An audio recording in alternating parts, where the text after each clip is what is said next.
There's a lot of stuff floating around the internet lately about weather modification and people calling people out for being conspiracy theorists for saying that they're screwing with a hurricane. Well, this is a little close to my heart, so I'm gonna really break it down for you. I spent 2 days making these two articles because people don't seem to get it, and hopefully this video will explain it. The only thing people know about weather modification is what they learned in Why in the World Are They Spraying? And that video told you a whole bunch of interesting things, but it didn't tell you who. I would like to know who is spraying. But let's get to that in just a minute.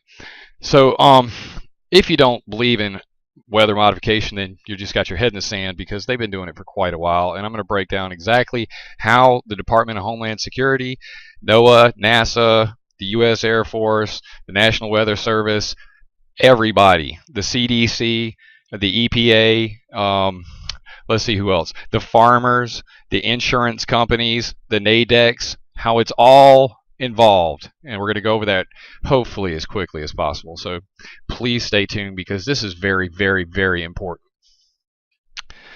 This is a book dated 2009 called Land Strike, where he talks about a hurricane hitting New York, pretty much the way things happen. Of course, we didn't have any bridges tear up like that. And it's supposed to be kind of a scary, they call it a gripping story. The guy, never even mentioned weather modification one time in it. I mean, if I was going to write a scary story knowing what I know, I would really, chum it up. But, no mention of weather modification. So, I went through Hurricane Hugo, 1990 or 89. There was a Category 4, 135 mile an hour winds, second strongest hurricane since records began in 1851 to hit the U.S. East Coast north of Florida. And I'm telling you, man, when that thing came through, I was real young. It leveled the place. It was a disaster area.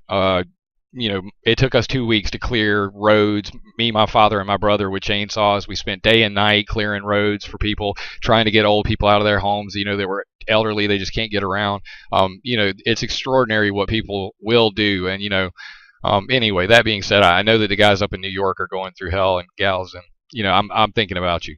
So hurricane modification started in 1960 with Project Storm Fury.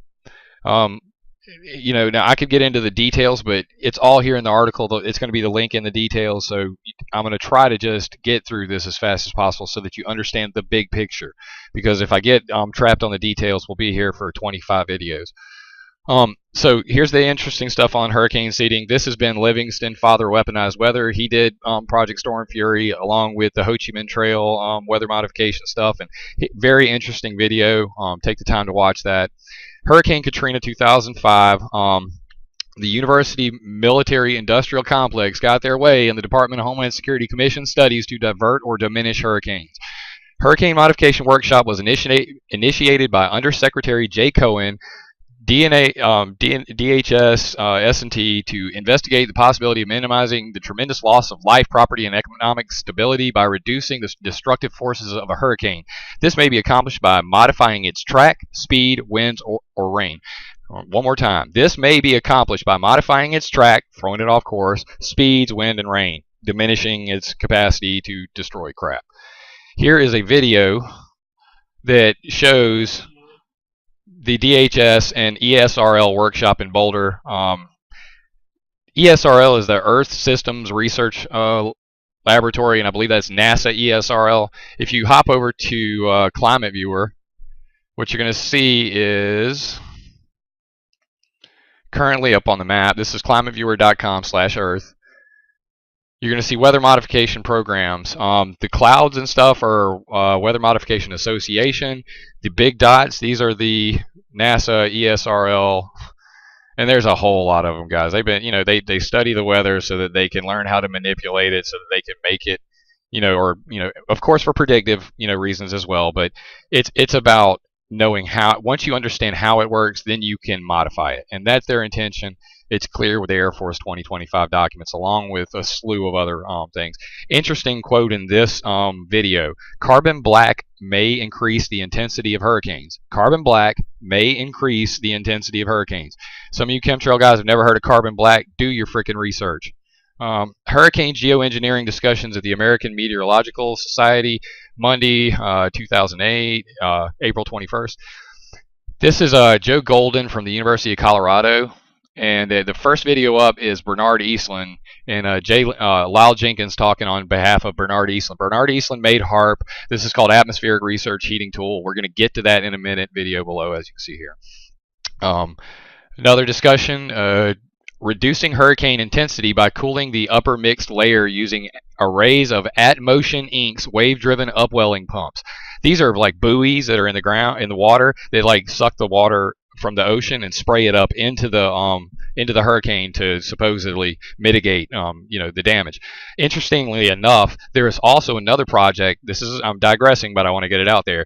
Bill Gates' Silver Lining Project. I just put the videos up on my YouTube as well for that, where they use boats out in the Pacific Ocean to spray ocean water into the clouds, doing cloud albedo whitening. So whitening for geoengineering purposes to reflect sunlight. Let's continue on. On Engineering Hurricanes by William R. Cotton. Remember that name, William R. Cotton, Fort Collins, Colorado State University. And he kind of giggles about about making hurricanes. He's like, this isn't a controversial topic or anything. So let's continue on. Then finally, a machine to get rid of hurricanes, and it's like a device that goes in there. It can like disrupt the wind flow and tear it to pieces, supposedly.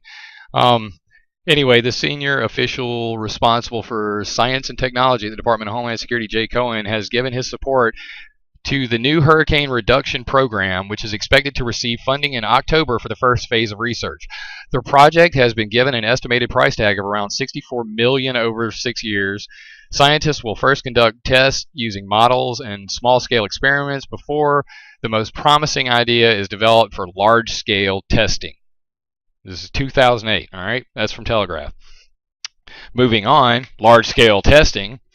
Hurricane Aerosol and Microphysics Program, HAARP 2010. Now, you may have seen this on a whole bunch of activist videos talking about Sandy and geoengineering, and this is how it all started. But let me give you the full scoop.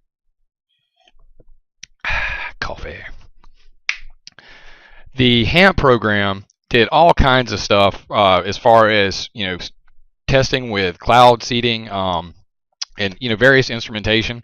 Once again, chairperson William R. Cotton, the On Engineering Hurricanes guy that we just previously discussed. This is 2010. That's 2 years after the last video that was up there. So Joe Golden from Golden Research Consulting. Who all is involved in HAARP? This is the HAARP report to the Department of Homeland Security 2010, and here's the original link. It's on pwtcommunications.com. And this is from the American Meteorological Society, the AMA, Confex website, freaking awesome. Here's who talked at the HAARP program, and I just found this interesting. Somebody, Harold Say from Chemtrails Planet on YouTube pointed this out, and it is kind of interesting. Hurricane Aerosol Microphysics Program, a HAARP contribution by Joe Golden, Boulder, Colorado, and then Alexander P. Kahn, the Hebrew University of Jerusalem, Israel. Then Whether It Is Ltd., Israel. Jacob Schmund, Hebrew University of Jerusalem, Israel. Hebrew University,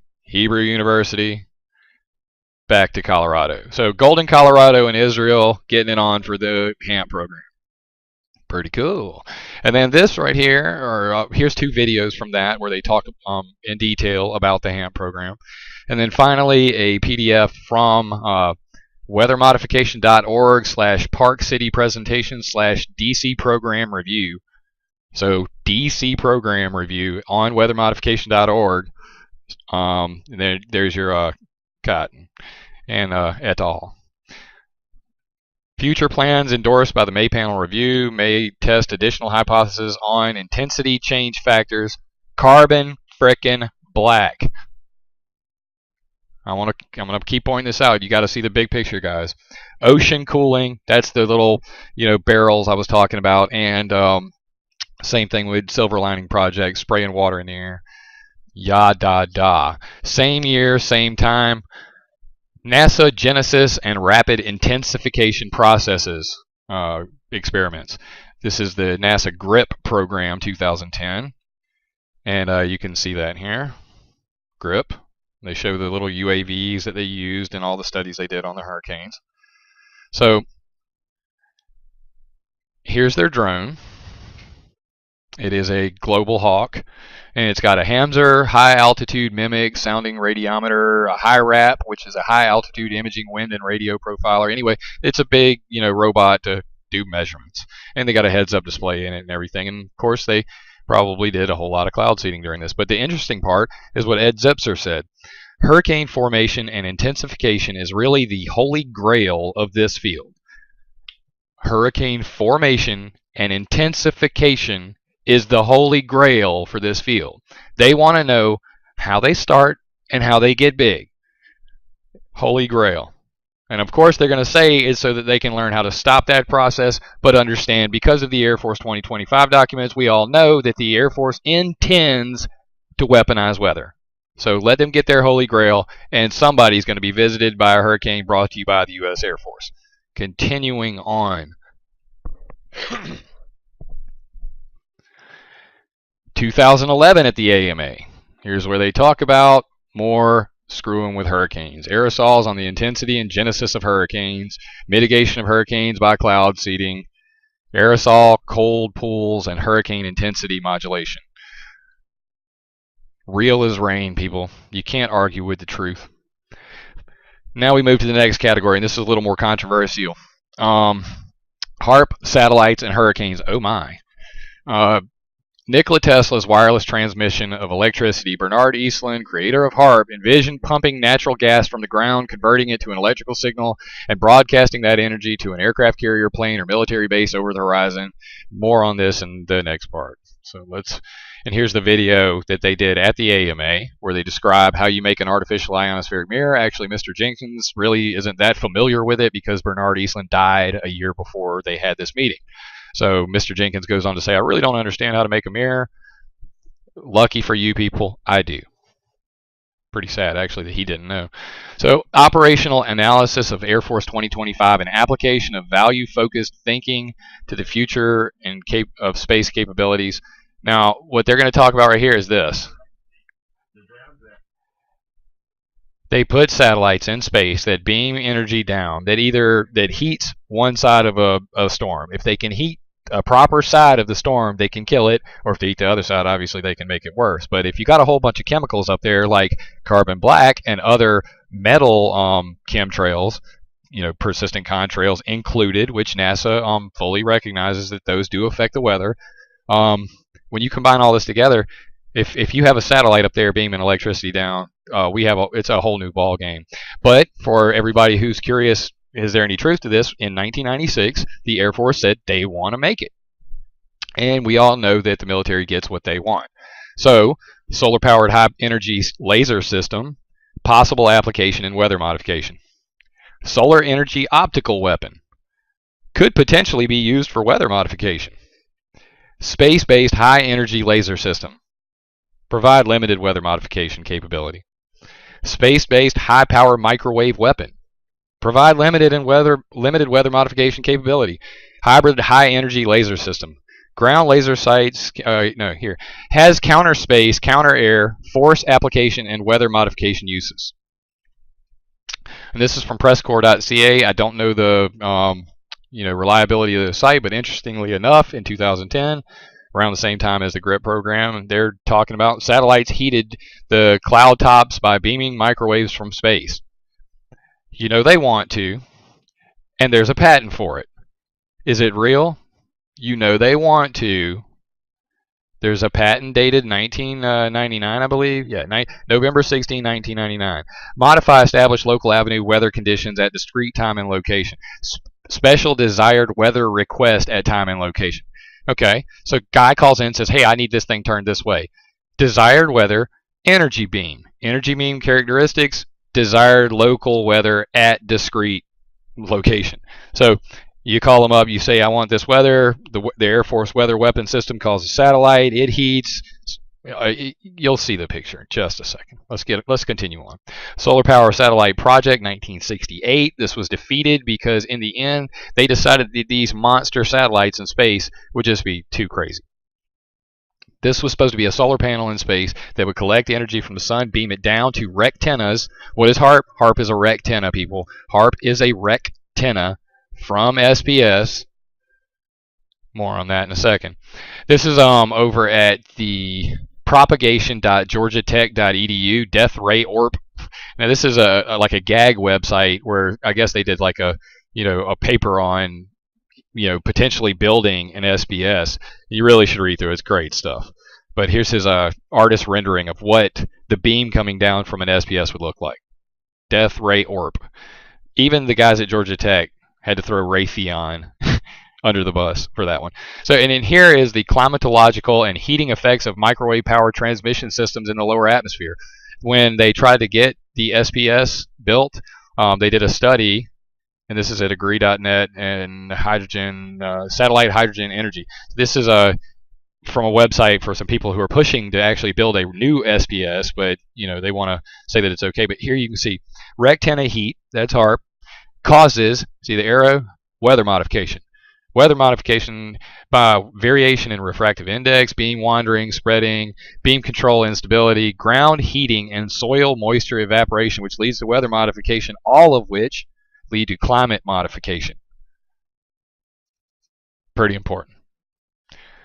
So, continuing on to part 2, Raytheon lobbying government agencies and companies to come to a consensus on weather modification. This is on the Weather Modifications website. Let's open this PDF. A plan for the next phase in weather modification science and technology development. And at the top it says WMA annual meeting. WMA is the Weather Modification Association. San Diego, California, 2005. This is the year that all the DHS stuff started. Okay? Katrina happened in 2005. The DHS said we need to prevent this from ever happening again. Raytheon goes to the Weather Modification Association. This paper describes how they want to get it on. You should read this. This is your freaking big smoking gun. Now, I cut out the interesting parts for you over here in the article. Here's their program organizational chart and the plan, and they could form the basis for Homeland Security's needs. 2005, Raytheon talking about it. We can do what Homeland Security needs. The state-of-the-art cloud seeding technologies might be ready for application towards mitigating the effects of freezing rain events. The knowledge base is not large enough to reliably support tornado zapping or hurricane snuffing efforts. Now, tornado zapping is what I just told you about with the solar power satellites. That's Bernard Eastland's technology, that they're trying to get revitalized. And they're saying that it's not, the reliability is not there yet. But that doesn't mean that it isn't there. Okay, they're just acknowledging that part. So let me continue. It may one day support these efforts after appropriately funded and directed cooperative research campaigns have been completed. This is 2005. You think they ain't got the money by now? You're crazy. It's been 7 years, guys. The existing cloud seeding technologies are operationally used to reduce hailstone size, and may possibly be used to reduce the intensity of rotational hurricane winds. The reductions in hurricane rotational wind speeds following cloud seeding were not statistically distinguishable from the range of natural variability and is not yet scientifically accepted. Consequently, modeling studies should dominate these efforts initially. So they're saying, get your computer model on. Let's figure out exactly where we need to seed, and then let's do that. And then potential customers, big smoking gun alert right here. Pay attention. Program customers for Raytheon, the U.S. Air Force, and the Weather Modification Association members. Corporate roster link is in the article.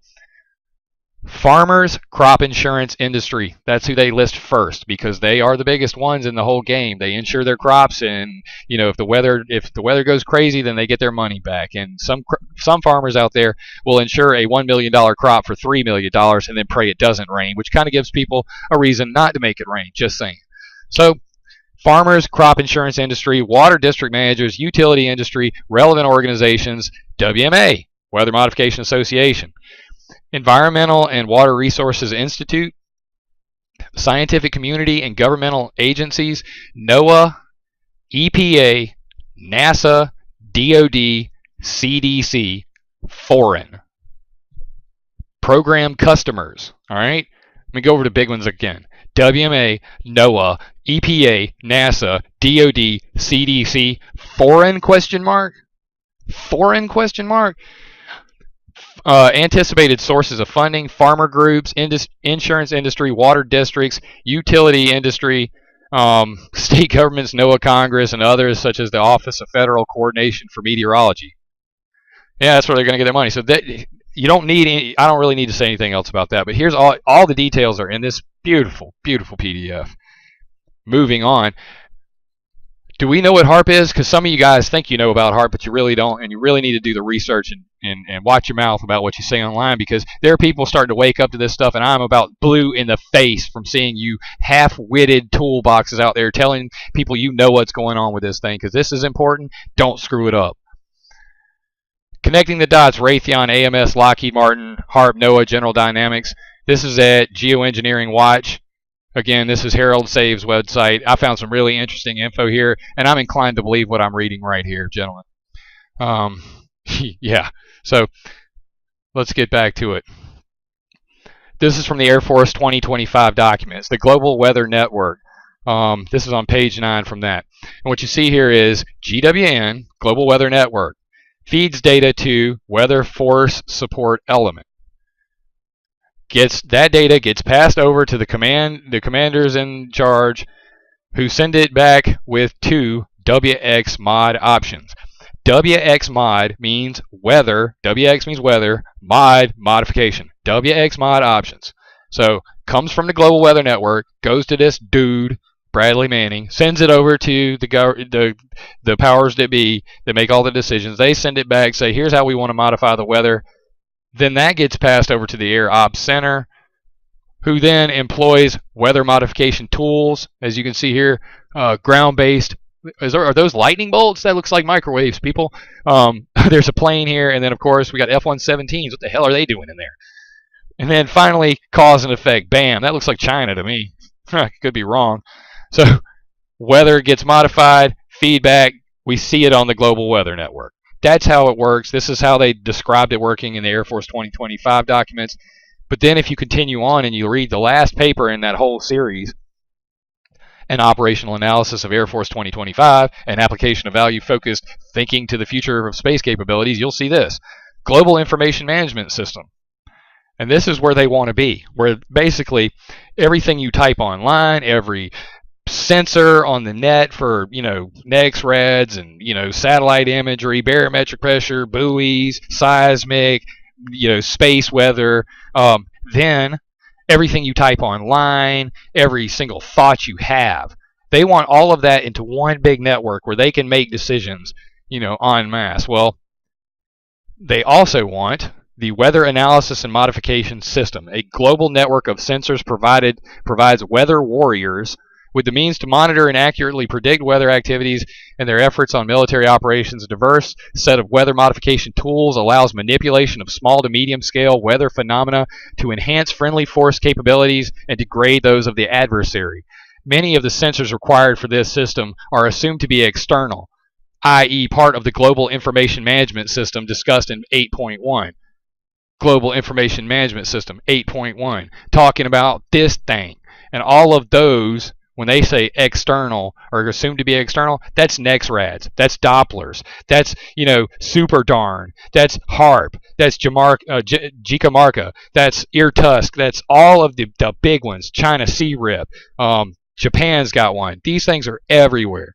And you know what? They have data sharing agreements with America. It goes to Unidata. It all flows into their current Global Weather Network tool. It's called the Joint Environmental Toolkit. It's made by Raytheon. It goes to the Air Force Weather Weapons System, a Java Google Earth-based integrated data viewer.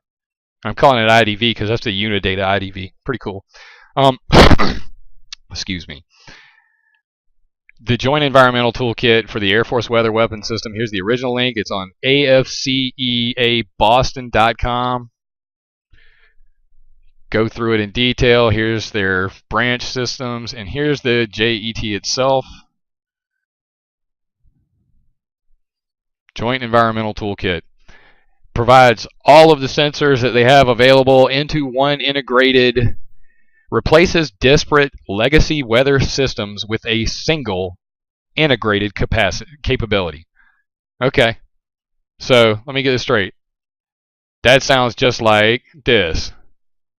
Okay, so all of the sensors have come together. Great times, guys. Great times. We're getting progress here.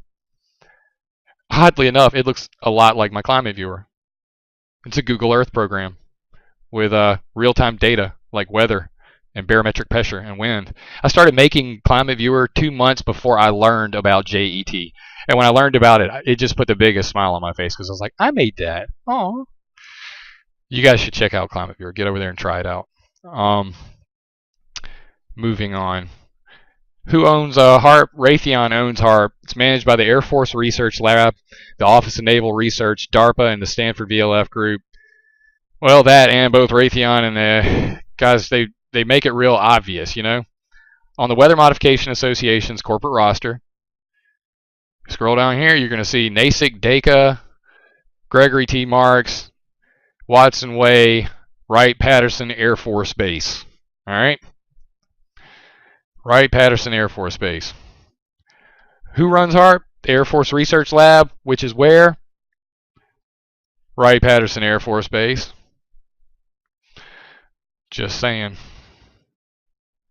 So that's one link. You got the Weather Modification Association, corporate roster, Wright-Patterson Air Force Base, Air Force Research Lab, Wright-Patterson Air Force Base, and then this. You got the Department of Homeland Security, Hurricane Mitigation, and HAARP all in one shot. I mean, it doesn't get any better than this, guys. So what do you think about that? Because for me, that's kind of troubling. Why is HAARP up there in a thing that says identification of variable hurricane mitigation hypotheses that warrant further study? You know, let's get into this. You know, they're talking about weather modification here. It's the Department of freaking Homeland Security, and there's HAARP. There's HAARP. Making me nervous. So what is HAARP? I got this book, and you can read it online. It's Margaret Cheney's Tesla Man Out of Time. And the PDFs that are online do not have what the book actually has. Because in the preface of the book, there's this paragraph, and it sums it up better than anything you ever heard in your life from anybody, Nick Begich or any of those guys. Though I like his stuff.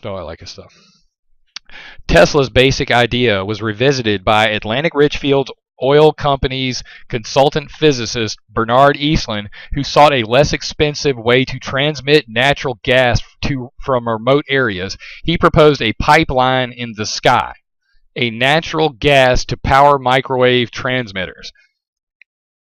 The microwaves would be sped great distances through the ionosphere, then beamed down to satellites and converted to electric power on Earth. Now, guys, that's some creepy shit to begin with, but honestly, that's what they're talking about here. He goes on to say in this video, it's the only copy of it on the internet other than the Convex website. I converted it just yesterday. Rectenna on Earth. All right, antenna on Earth. There's HAARP. Rectenna on ISS. Power Earth to ISS 2008. What was in 2008? That was right before the HAARP program. And they're talking about, oh, let's get this bad boy powered up. You know, shooting electricity from HAARP to the ISS and storing it up there. And then he goes on to say, power ISS to Earth in 2009. So wait, do you guys have a SBS or not? Because now I'm starting to really get nervous. Do you have a freaking, Real Genius, Val Kilmer movie, laser in the sky that you can shoot at the freaking ground? Because that makes me nervous. Not to mention it's probably illegal. But everything is lining up here, guys. You got laser beams from the sky, laser beams from HAARP. The sky is the limit here. And let me continue on. This is 1997, weather modification. Potential weather modification capabilities from Air Force 2025. They even list them right here. Things like denying fresh water, inducing drought. This is what the Air Force wants to do. Do you guys approve of this? Would you be cool with, even if we're, unless I'm on the fence just like you guys. I don't want my country to be destroyed, and I want us to have everything that we could possibly do to protect us. But this is just over the line. Just over the line. All right, after a short break and a full cup of coffee, I a little more calmed down actually. Let's get back to this. So yeah, this is kind of crazy what they intend to do with weather. Here you see HAARP, cloud seeding, the good old ways. Weather modification using carbon black. Carbon black, guys. There you go. Why would they want to do it? Cloud modification, surveillance coverage, hole boring, create, suppress, cirrus contrails. Create, cirrus, suppress cirrus. Create contrails, suppress contrails. Hole boring. Interesting. Ionospheric modification. These are current capabilities. That's what it says there. Current capabilities. Targeted fog dispersal. Local changes in precipitation. Ionospheric modification. This is 97. HAARP was built in 94. So yeah, they could do all that then. Carbon black. Then you see here operational defenses through weather control in 2030, where they talk about making cloud cover to protect against directed energy weapons that are space-based, as well, in addition to satellite imagery. So they want to cover the sky in blankets of clouds to protect against lasers and microwave weapons on satellites like SPS. So are they implying that the other governments already have them? This is saying that they need to be able to do it by 2030 because they will have them at the very least. Weather as a force multiplier, owning the weather in 2025 again. We see here systems development roadmap for weather modification 2025. This is all current stuff. This was dated 1996. And it says here 2005 carbon black dust. CBD, come down here, it says CBD, carbon black dust. So in 2005, that was Hurricane Katrina. Are you telling me that that's when you guys started doing it? Just a coincidence. Things they can do now, 1996, directed energy, laser and microwave, artificial ionospheric mirrors, that's HAARP and the Mirage project, smart clouds, nanotechnology, creepy. Chemicals, chemtrails and cloud seeding with aerospace delivery vehicles, drones and planes, the global weather network, we already talked about that. Sensors, computer modeling, communications, they've got that. Carbon black dust since 2005. So you may be asking yourself, what is an artificial ionospheric mirror? Now, a whole lot of people have talked about this if you watched any HAARP videos, but most of them didn't know what they were talking about. So I did this little graphic. This is straight from the patent. Artificial ionospheric mirror composed of a plasma layer which can be tilted, and basically they heat a section of plasma in the sky to make a mirror that radio signals can bounce off of. Now, that has many purposes, which is described here, where you can see them bouncing a signal off and it's being received somewhere else, or they bounce a tracking radar to see over the horizon and see a target they normally would be able to see. But in addition, the mirror itself creates Alphen waves, ALVEN, and ELF waves. These are ripples that are generated off the side of them. They radiate all the way around the world due to what's known as the Schumann resonance. This is what people talk about when they say ELF waves. ELF wave generation is used for talking to submarines deep under the water. For those who say that HAARP doesn't have very far of a reach, it can't reach here or there, know that they have a buoy just east of Australia that they use to track the signals from HAARP, and it's called the One Hop Experiments by Stanford. But they can actually see the signal bounce around the world down there. No problem. Here's another diagram on that. This Papadopoulos Dennis, he says, AMISR to be relocated from Poker Flat to HAARP. Arecibo gets a heater. Make it the heater to be constructed at Jicamarca to cover the dip equator. All right, so let's take a look at those real quick. Now what I'm going to do is on Climate Viewer, I'm going to go to Locations and Facilities, and I'm going to check the electromagnetic box. And then we'll come over here to Arecibo.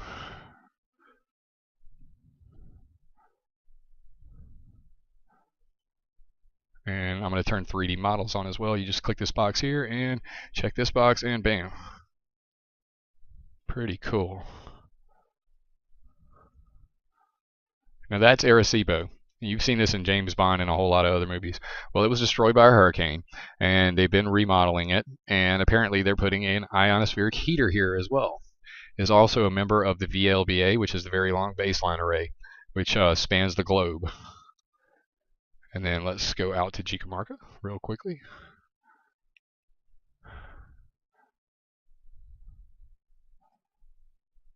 And Jicamarca looks a lot like HAARP. It is a rectenna, and it is very large. And it is set in a mountain range. Pretty cool. So they want to build another heater here, even though they've got one, and then they've got a ryometer over here, and a bunch of other instruments. But that's Chicamarca, Peru. And then HAARP is right here. And these are 72-foot tall antennas with trailers. That's a trailer, like a tractor trailer. That's how big those are. And those power these antennas. And each one is shaped like a plus. It's a dipole antenna. And it radiates power into the air. And as you can see, the satellite image only shows you half of it. So I've marked where everything is here. You can come in and click these and it'll tell you all about them. And then the AMISR is over here at Poker Flats currently. At least on my documentation, but they're saying that they moved this bad boy to HAARP now. So this is what it looks like. It's like a baby HAARP, but apparently this may be at the HAARP facility. So things have changed, and I'm trying to keep up with it, but it's kind of hard to keep up with it when there's no transparency. So let's move on then. Now again, this video from Lyle Jenkins talking about Bernard Eastland's satellite power technology. It also briefly discusses a plasma pattern atmospheric heating for a plasma pattern, which is an artificial ionospheric mirror. Many people talk about this, little understand it, so I'm going to make it real simple for you. There are two ways to make one. One is with a crossbeam pattern. You have a heater, which does the heating of the atmosphere, and then you have a second radar that does the modulation of the frequencies in that area. So one heats the area, the other controls the area. The two together make an ionospheric mirror, and you can see there that it's typically 30 to 70 kilometers above the Earth. Here's what that looks like. Central spot, ring around it, ring, central spot, vertical displacements about 50 kilometers. So it's about 50 kilometers tall and a big round ring. Pretty neat. This is called it's a form of air glow. It's a transluminous event.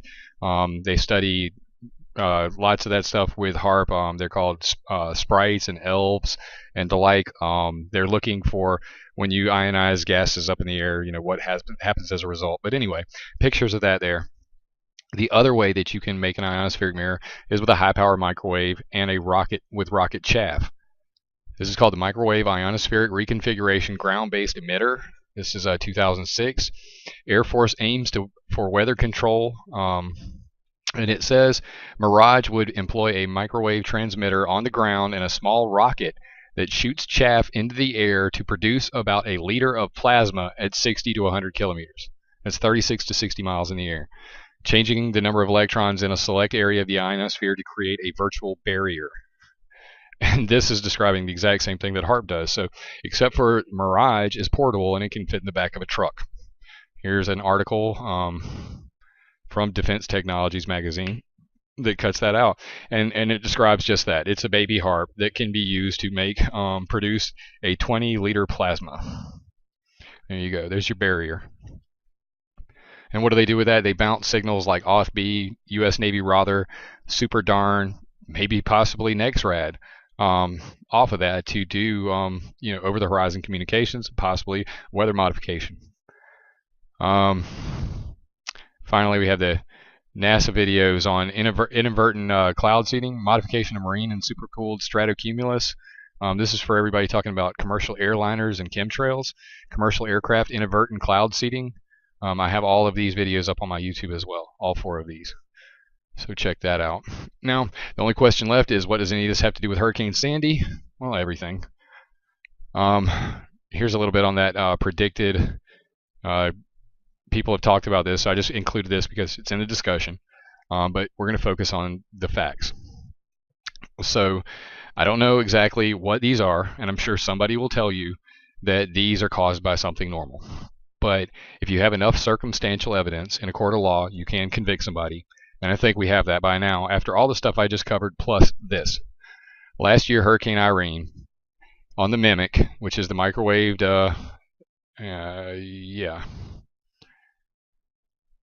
morphed integrated microwave something. Fail.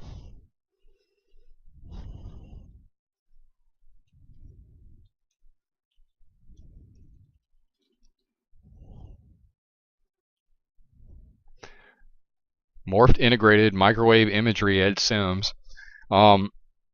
they look for microwave patterns in the atmosphere, and as you can see, there's these trailing lines coming off of there. Very interesting. And it actually seems to affect, what's going on in the scene there. I mean, you can actually see a difference when that occurs. So, and they have a shadow over here as well, if anybody's really paying attention. Following that, this is off the coast of Florida, and then a little further up the coast, it runs into North Carolina, where a NEXRAD station, RAX, flashes to storm. And this was what we saw on Intellicast. This is it on College at DuPage. All of the radar sources around the world, or that are available on the net, showed the same thing. Big, large flash. So probably not just an error. And we all went on about that for a while. But then we come to today, and we have Hurricane Sandy, exact same thing. Now what I want to point out to you is, you see how there's nothing going on this side, and there's this big red glowing thing? When it trails away, watch the clouds form behind it. See over here? Then they come back. So that leads me to believe it's not just an anomaly.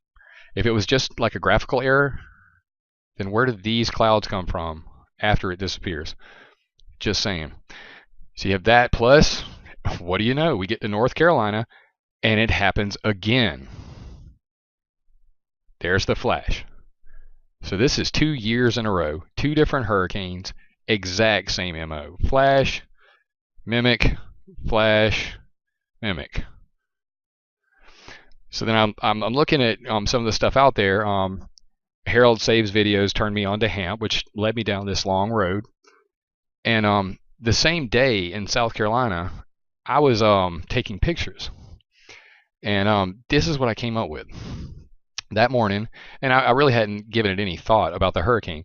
But when I saw this when I was going to work, I was just blown away. Because, I mean, these are just amazing chemtrails and sundogs, or chembos, however you want to refer to them. But look at that. I mean, just impressive chemtrails.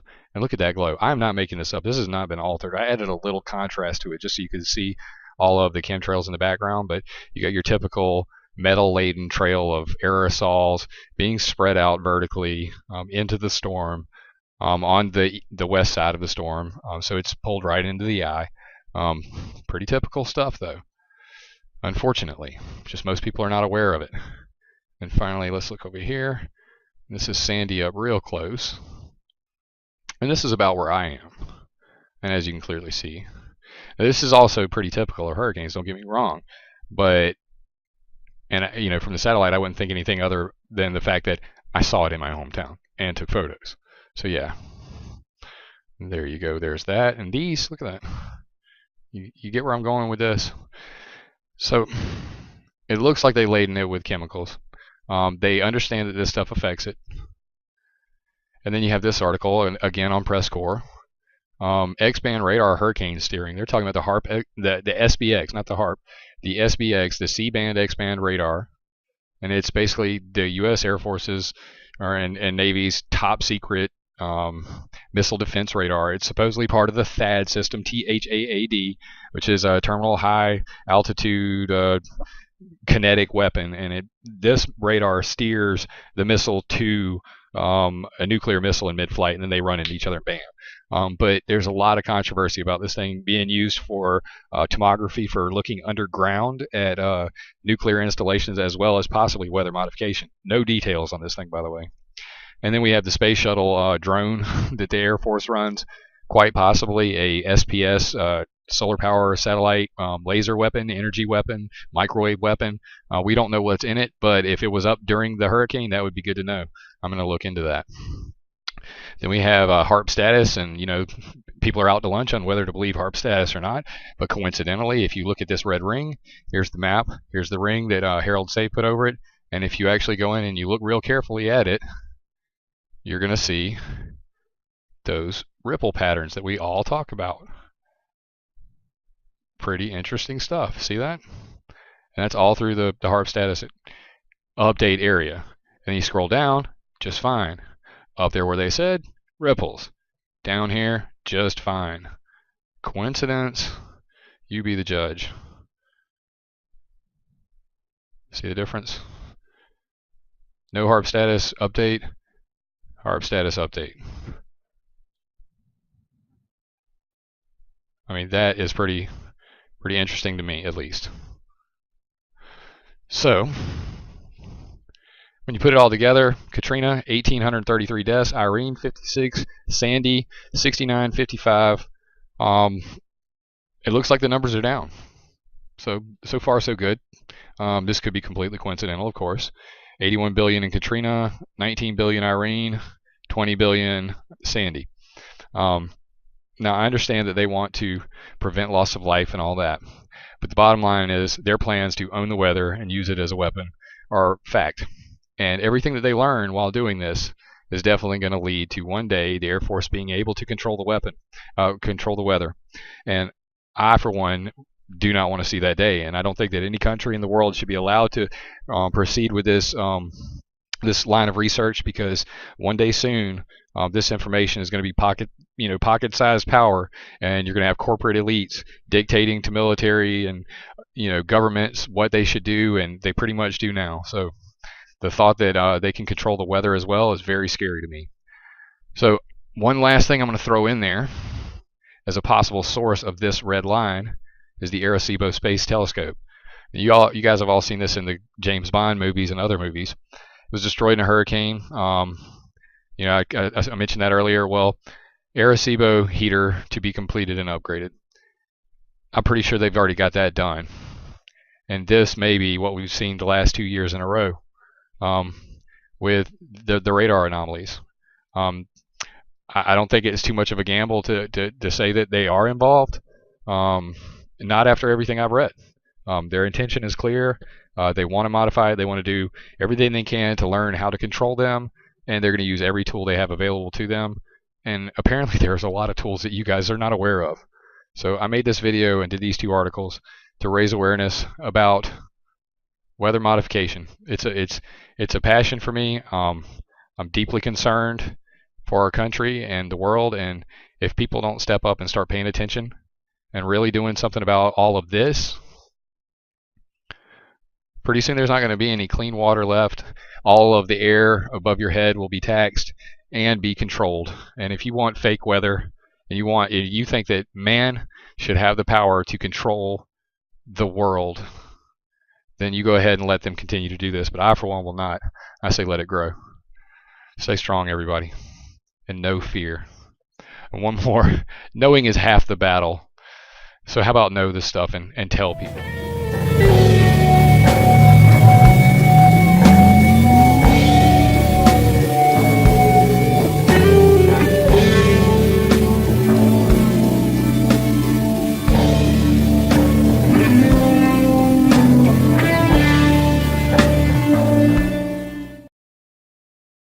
With a big update on hurricane modification.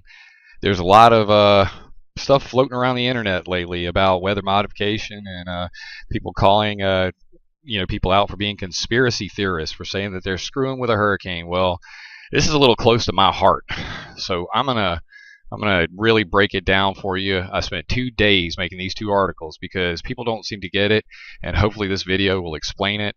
The only thing people know about weather modification is what they learned in Why in the World Are They Spraying? And that video told you a whole bunch of interesting things, but it didn't tell you who. I would like to know who is spraying. But let's get to that in just a minute.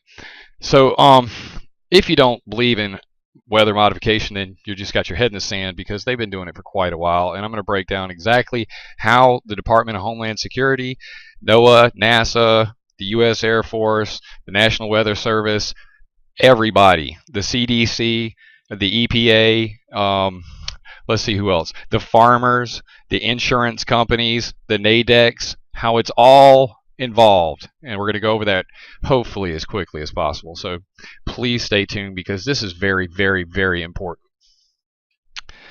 This is a book dated 2009 called Land Strike, where he talks about a hurricane hitting New York, pretty much the way things happen. Of course, we didn't have any bridges tear up like that. And it's supposed to be kind of a scary, they call it a gripping story. The guy, never even mentioned weather modification one time in it. I mean, if I was going to write a scary story knowing what I know, I would really, chum it up. But, no mention of weather modification. So, I went through Hurricane Hugo, 1990 or 89. There was a Category 4, 135 mile an hour winds, second strongest hurricane since records began in 1851 to hit the U.S. East Coast north of Florida. And I'm telling you, man, when that thing came through, I was real young. It leveled the place. It was a disaster area. It took us 2 weeks to clear roads. Me, my father, and my brother with chainsaws. We spent day and night clearing roads for people, trying to get old people out of their homes. They were elderly; they just can't get around. It's extraordinary what people will do. And anyway, that being said, I know that the guys up in New York are going through hell, and gals, and I'm thinking about you. So hurricane modification started in 1960 with Project Storm Fury. Now I could get into the details, but it's all here in the article. It's going to be the link in the details. So I'm going to try to just get through this as fast as possible so that you understand the big picture. Because if I get trapped on the details, we'll be here for 25 videos. So here's the interesting stuff on hurricane seeding. This has been Livingston, Father Weaponized Weather. He did Project Storm Fury along with the Ho Chi Minh Trail weather modification stuff, and very interesting video. Take the time to watch that. Hurricane Katrina 2005. The University Military Industrial Complex got their way, and the Department of Homeland Security commissioned studies to divert or diminish hurricanes. Hurricane Modification Workshop was initiated by Undersecretary Jay Cohen, DHS, S&T, to investigate the possibility of minimizing the tremendous loss of life, property, and economic stability by reducing the destructive forces of a hurricane. This may be accomplished by modifying its track, speed, winds, or rain. One more time. This may be accomplished by modifying its track, throwing it off course, speeds, wind, and rain, diminishing its capacity to destroy crap. Here is a video that shows the DHS and ESRL workshop in Boulder. ESRL is the Earth Systems Research Laboratory, and I believe that's NASA ESRL. If you hop over to Climate Viewer, what you're going to see is currently up on the map. This is climateviewer.com/Earth. You're going to see weather modification programs. The clouds and stuff are Weather Modification Association. The big dots, these are the NASA, ESRL, and there's a whole lot of them, guys. They've been, they study the weather so that they can learn how to manipulate it, so that they can make it, of course for predictive, reasons as well. But it's about knowing how. Once you understand how it works, then you can modify it, and that's their intention. It's clear with the Air Force 2025 documents, along with a slew of other things. Interesting quote in this video: carbon black may increase the intensity of hurricanes. Carbon black may increase the intensity of hurricanes. Some of you chemtrail guys have never heard of carbon black. Do your freaking research. Hurricane geoengineering discussions at the American Meteorological Society, Monday, 2008, April 21st. This is Joe Golden from the University of Colorado. And the first video up is Bernard Eastland and Lyle Jenkins talking on behalf of Bernard Eastland. Bernard Eastland made HAARP. This is called Atmospheric Research Heating Tool. We're going to get to that in a minute. Video below, as you can see here. Another discussion, reducing hurricane intensity by cooling the upper mixed layer using arrays of at-motion inks wave-driven upwelling pumps. These are like buoys that are in the ground, in the water. They like suck the water from the ocean and spray it up into the hurricane to supposedly mitigate the damage. Interestingly enough, there is also another project. I'm digressing, but I want to get it out there. Bill Gates' Silver Lining Project. I just put the videos up on my YouTube as well for that, where they use boats out in the Pacific Ocean to spray ocean water into the clouds, doing cloud albedo whitening. So whitening for geoengineering purposes to reflect sunlight. Let's continue on engineering hurricanes by William R. Cotton. Remember that name, William R. Cotton, Fort Collins, Colorado State University. And he kind of giggles about about making hurricanes. He's like, this isn't a controversial topic or anything. So let's continue on. Then finally, a machine to get rid of hurricanes, and it's like a device that goes in there. It can like disrupt the wind flow and tear it to pieces, supposedly. Anyway, the senior official responsible for science and technology at the Department of Homeland Security, Jay Cohen, has given his support to the new Hurricane Reduction Program, which is expected to receive funding in October for the first phase of research. The project has been given an estimated price tag of around $64 million over 6 years. Scientists will first conduct tests using models and small-scale experiments before The most promising idea is developed for large-scale testing. This is 2008, all right? That's from Telegraph. Moving on, large-scale testing. Hurricane Aerosol and Microphysics Program, HAARP 2010. Now, you may have seen this on a whole bunch of activist videos talking about Sandy and geoengineering.